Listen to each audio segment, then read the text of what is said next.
Hi all! ఇయాల simple and టేస్టీగా చేపల పులుసుని ఎలా చేస్తారో ఈ వీడియోలో చూసేద్దాం.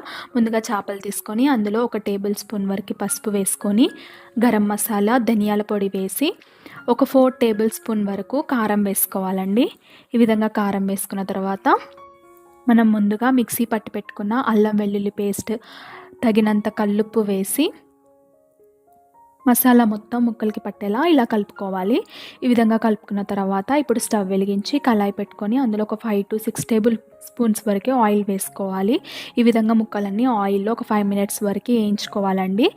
ఈ విధంగా వేయించుకున్న తర్వాత మనము ముందుగా నానబెట్టి పెట్టుకున్న చింతపండు పులుసుని పోసుకోవాలి. చింతపండు పులుసు పోసుకున్న తర్వాత ఒక హాఫ్ గ్లాస్ వరకు వాటర్ పోసుకొని మీడియం ఫ్లేమ్లో ఒక 10-15 మినిట్స్ వరకు కుక్ చేసుకోవాలి. ఈ విధంగా కుక్ చేసుకున్న తర్వాత లాస్ట్‌లో పుదీనా, కొత్తిమీర వేసుకొని సర్వ్ చేసుకోవడమే. Please subscribe.